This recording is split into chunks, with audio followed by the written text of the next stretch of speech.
It's getting harder and harder to keep up with the conspiracy mill. Just when you think you've heard the wildest possible accusation against Israel and the Jews, some online influencer manages to take it a step further. This past week, in the wake of Charlie Kirk's tragic killing, the internet rumor machine decided to pin the blame on Israel. The theory goes like this. Kirk had supposedly shifted his stance on Israel, and for that crime, the Mossad took him out.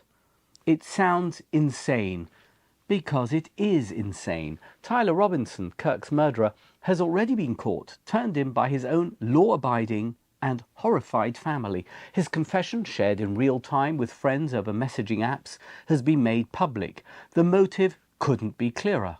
Robinson, who came from a right-leaning family, had been radicalized to the far left through a relationship with a transitioning roommate. The murder wasn't about Israel at all. It was about Charlie Kirk's opposition to trans individuals.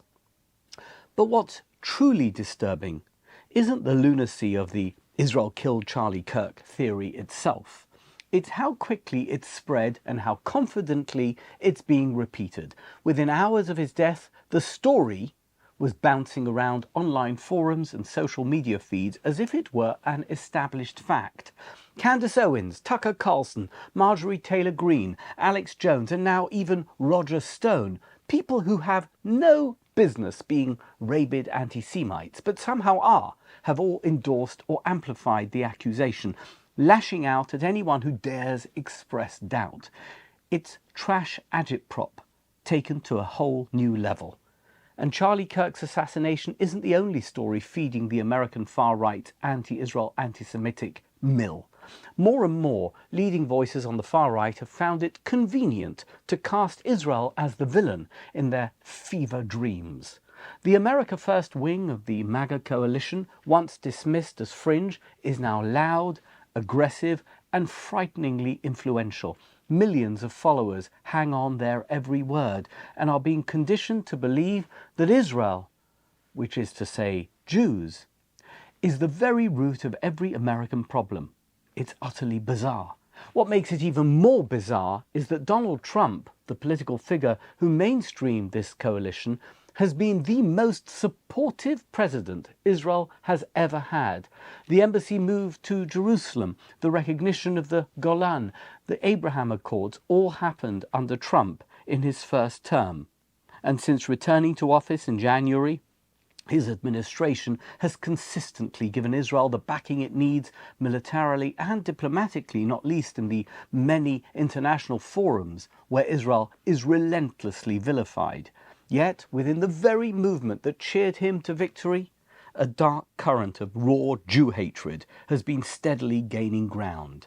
It's a toxic fusion of old-fashioned antisemitism with New Age conspiracy culture, a phenomenon that is as irrational as it is dangerous, and one that is now creeping into the mainstream.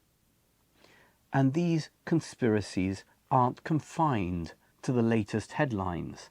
Last year, a 12-hour so-called documentary titled Europa, The Last Battle went viral in far-right circles. It is, quite literally, a pro-Nazi propaganda reel recycling every anti-Semitic trope imaginable, from Jews control communism to Jews control capitalism, and repackaging them as hidden truths that they, whoever they is, don't want you to know.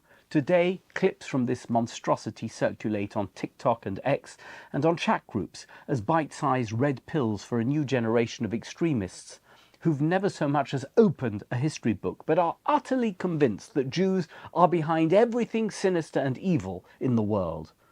This is where the so-called horseshoe effect becomes painfully apparent. On paper, the far right, the far left and Islamic extremists should have nothing in common. They clash over economics, religion, culture, and even the very definition of freedom. Yet somehow they all land in the same place when it comes to Israel and the Jews. The far right calls Jews globalist puppet masters. The far left brands Israel a colonial oppressor. And Islamists call for jihad until the Jewish state is wiped off the map. The rhetoric may differ, and the justifications may vary. but the target is always the same. Anti-Semitism and Israel bashing are the one point of agreement uniting factions that otherwise despise each other. Meanwhile, the space for sane politics keeps shrinking. Lucid, thoughtful voices, people who want to talk about policy, strategy, or actual facts, yes, facts, not conspiratorial fantasy, are drowned out by the noise of inflammatory agitators. It's no longer reasoned debate. It's a shouting match where the loudest lie wins. And the only message that cuts across the political spectrum is that Jews are guilty. It's frightening to see conspiracy theories, old and new, gain traction so quickly, and to realize that for many, these fantasies have become truth. The reach and speed of digital anti-Semitism is unlike anything we've ever faced before, and yet the irony is that none of this is new. Anti-Semitism has always been obsessive, irrational, and cyclical. Each wave dresses itself up as modern. Jews are the Antichrist, the infidel rejectors of Muhammad, anarchists, communists, capitalists, Zionists, globalists. But in the end, it's the same old prejudice, reheated for a new generation. And paradoxically, as devastating as this hatred is, it almost always has a counterintuitive effect. It sharpens Jewish identity.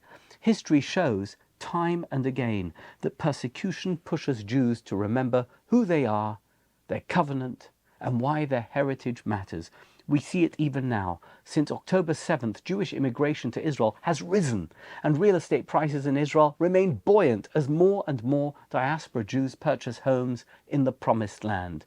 The very pressure meant to break us instead reminds us of where we belong. This is precisely the message embedded in Parshat Nitzavim. V'haya ki yavo alecha kol haklalot ha'eleh, v'hashivoti et shvutecha. And it shall be, when all these curses come upon you, then God will restore your fortunes and take you back in love. He will bring you together again from among all the peoples where your God has scattered you. The medieval commentator Ramban, himself no stranger to the irrational hatred of Jews, famously explains that this is not a conditional promise, but a prophecy of how Jewish history will unfold. There will be exile and persecution, which will involve suffering and arbitrary harassment. But that will inevitably be followed by return, first to God and then to the land. The pattern is clear. First suffering, then realization, then return, and finally redemption. Seen through this lens, the curses of hatred and persecution, as absurd and cruel as they are, paradoxically serve as reminders of Jewish identity and destiny. Anti-Semites, whether on the right or the left, think they are undermining the Jews. They might even believe that they have the wind in their sails and that the destruction of Israel and elimination of Jews is within reach. But in reality, they are unwittingly fulfilling the covenant, driving Jews back to their roots, to their people, and to their land. And that is the great irony of our moment. The digital swamps may churn out new lies every day, and millions may swallow them whole, convinced that Jews lurk behind every evil. But their obsession only proves the point recorded in the Torah.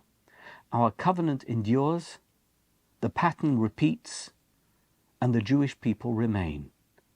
Every wave of hatred that imagines it will finish us off instead becomes the backdrop for renewal, of faith, of peoplehood, and of attachment to our land. That is why Israel stands, why Jewish life flourishes, and why no matter how loud the agitators shout, redemption is always on the horizon.